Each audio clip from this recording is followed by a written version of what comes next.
आज मैं बेहद व्यथित हूँ और मैं सीधे आपसे बात करना चाहता हूँ। अगर मुझसे कोई हिमाकत हो जाए, कोई भूल हो जाए तो मुझे माफ़ कर दीजिएगा। दिल्ली में अगले हफ्ते से घर घर राशन पहुँचाने का काम शुरू होने वाला था। मतलब अब एक गरीब आदमी को राशन लेने राशन की दुकान पे धक्के नहीं खाने पड़ते, बल्कि सरकार बढ़िया तरीके से अच्छे राशन पैक करके उसके घर भिजवाती। सारी तैयारी हो चुकी थी, टेंडर हो चुके थे, सारी तैयारी हो चुकी थी। बस अगले हफ्ते से ये शुरू होने वाला था। ये क्रांतिकारी कदम होने वाला था और अचानक आपने 2 दिन पहले इसको रोक दिया। क्यों सर? आपने ऐसा क्यों किया? पिछले 75 साल से इस देश की गरीब जनता राशन माफिया का शिकार होती आई है। पिछले 75 सालों से हर महीने फाइलों में जनता के नाम का राशन जारी होता है, पर उनको मिलता नहीं है। अधिकांश राशन चोरी हो जाता है। ये राशन माफिया बहुत ताकतवर है सर, बहुत ताकतवर। आज से 17 साल पहले मैंने इस माफिया के खिलाफ आवाज उठाई थी, इस माफिया को ललकारने की हिम्मत की थी। तब मैं दिल्ली की झुग्गियों में, एक एनजीओ में काम किया करता था। उन झुग्गियों में गरीबों को उनका राशन नहीं मिलता था, उनका राशन चोरी हो जाता था। तब हमने हिम्मत की गरीब लोगों को उनका राशन दिलवाने की। नतीजन हम पर 7 बार खतरनाक हमले हुए और एक बार तो इन लोगों ने हमारी एक बहन का गला काट दिया, लेकिन भगवान की दया से वो बच गई उस वक्त। तब मैंने कसम खाई थी कि इस व्यवस्था को अपने जीवन में कभी ना कभी जरूर ठीक करूंगा। तब तो दूर दूर तक सपने में भी नहीं सोचा था कि एक दिन दिल्ली का सीएम बन जाऊंगा। पर कहते हैं ना कि जब आप निस्वार्थ भाव से कोई संकल्प करते हैं तो ऊपर वाला भी अपने तरीके से आपका संकल्प पूरा करने में मदद करता है। इस ब्रह्मांड की सारी शक्तियां आपकी मदद करती हैं। इस राशन माफिया के तार बहुत ऊपर तक हैं सर। 75 साल में आज तक कोई सरकार इस माफिया को खत्म करने की हिम्मत नहीं कर पाई। दिल्ली में पहली बार एक सरकार आई है जिसने ये हिम्मत दिखाई है। अगर ये घर घर राशन व्यवस्था लागू हो जाती ना सर, ये राशन माफिया खत्म हो जाता। पर देखिए ये राशन माफिया कितना ताकतवर निकला। दिल्ली में ये योजना अगले हफ्ते से लागू होने वाली थी और 1 हफ्ता पहले इन्होंने इसको खारिज करवा दिया। आपने ये कह के हमारी स्कीम खारिज की है कि हमने केंद्र सरकार से इसकी अप्रूवल नहीं ली।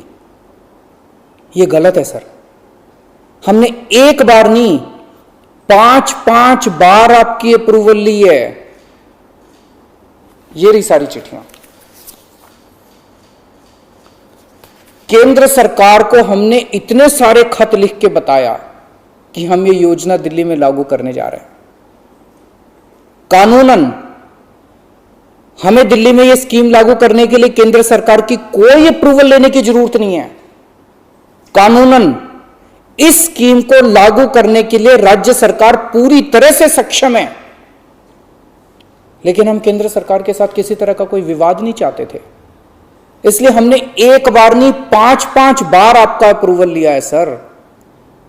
मार्च के महीने में हमारी योजना पे आपकी सरकार ने कुछ आपत्तियां लगाई, हमने आपके सारे ऑब्जेक्शन पूरे कर दिए।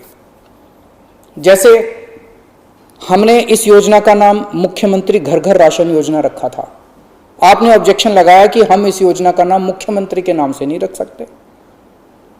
हमारा मकसद अपना नाम चमकाने का नहीं था, हमारा एक ही मकसद था, किसी भी तरह से ये स्कीम लागू हो और गरीबों को उनका राशन मिलने लगे।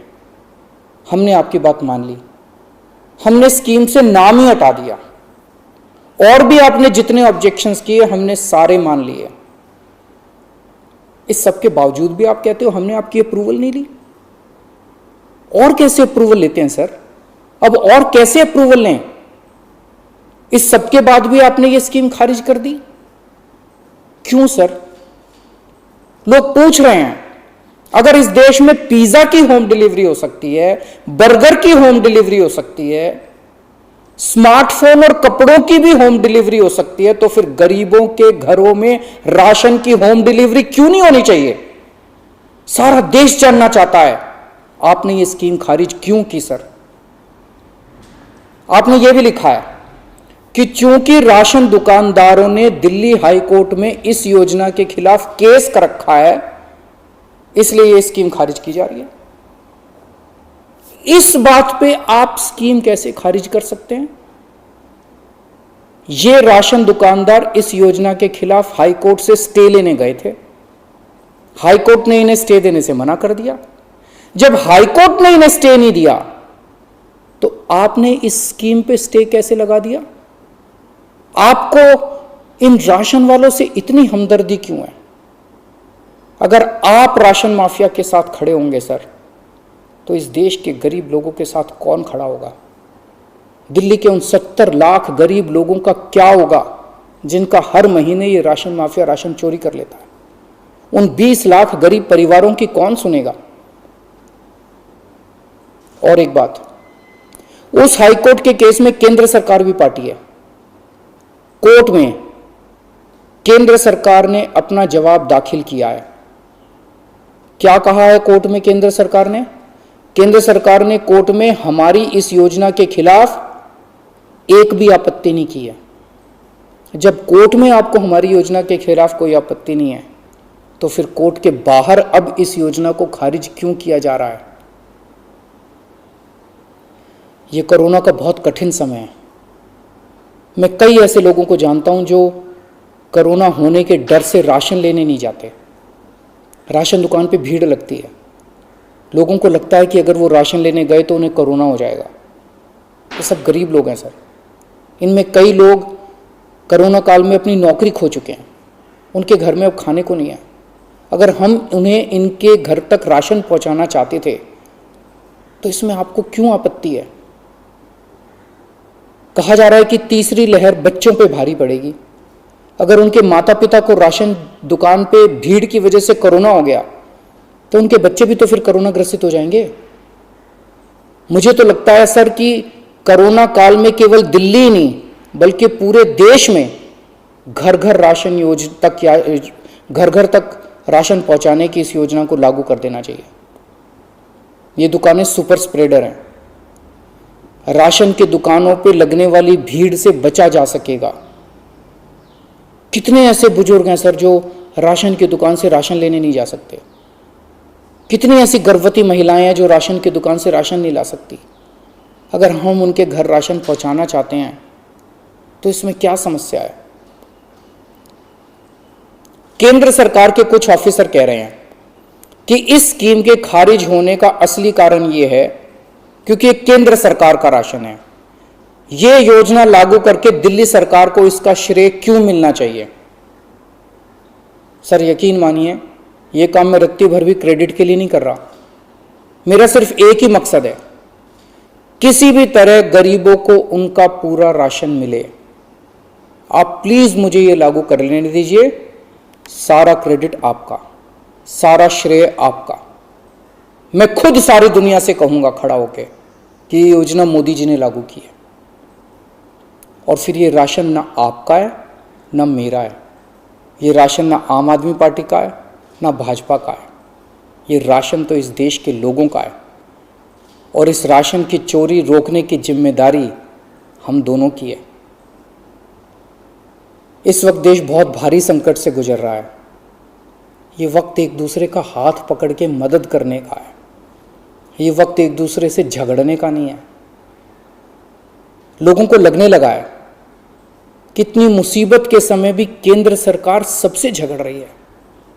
आप ममता दीदी से झगड़ रहे हैं, झारखंड सरकार से झगड़ रहे हैं, आप लक्षद्वीप के लोगों से झगड़ रहे हैं, महाराष्ट्र सरकार से लड़ रहे हैं, दिल्ली के लोगों से लड़ रहे हैं, किसानों से लड़ रहे हैं।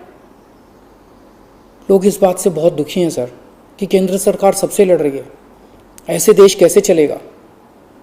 आप हम सबसे क्यों लड़ रहे हैं? हम सब आपके ही हैं, हम सब भारतवासी हैं। ऐसे में हम सब आपस में लड़ेंगे तो कोरोना से कैसे जीतेंगे? हमें आपस में नहीं लड़ना, हम सबको मिलके कोरोना से लड़ना है। कल सब लोग अखबारों की ये हेडलाइन पढ़ना चाहते हैं, मोदी जी ने दिल्ली सरकार के साथ मिलके दिल्ली के हर गरीब के घर राशन पहुंचाया। ये पढ़ना चाहते हैं लोग टीवी चैनलों पे ये ब्रेकिंग न्यूज़ देखना चाहते हैं कि मोदी जी और केजरीवाल ने मिलके दिल्ली के लोगों के, गरीब लोगों के घरों तक राशन पहुंचाया। लोग ये खबर पढ़ना चाहते हैं सर, लोग ये खबर सुनना चाहते हैं। लोग ये नहीं सुनना चाहते कि केंद्र सरकार ने फिर से दिल्ली सरकार से झगड़ा कर लिया, कि केंद्र सरकार ने फिर से दिल्ली सरकार की एक और अच्छी योजना पर रोक लगा दी। मैं हाथ जोड़ के दिल्ली के 70 लाख गरीब लोगों की ओर से आपसे विनती करता हूं, सर प्लीज इस योजना को मत रोकिए, ये राष्ट्र हित में है, इसे होने दीजिए। आज तक राष्ट्र हित के सभी कामों में मैंने आपका साथ दिया। मैंने हमेशा कहा है कि राष्ट्र हित के किसी भी काम में राजनीति नहीं होनी चाहिए। अगर कोई विपक्षी पार्टी की सरकार भी राष्ट्र हित में कोई काम करती है, हम उसका साथ देते हैं। राष्ट्र हित के इस काम में आप भी हमारा साथ दीजिए सर। अभी तक की सरकारों ने देश के गरीब लोगों को 75 साल तक राशन की लाइन में खड़ा रखा। इन्हें और अगले 75 साल राशन की लाइनों में खड़ा मत कीजिए सर, नहीं तो ये लोग मुझे और आपको कभी माफ नहीं करेंगे। इस खबर को अभी लाइक करें, शेयर करें, अभी चैनल को सब्सक्राइब करें और घंटी जरूर दबाएं।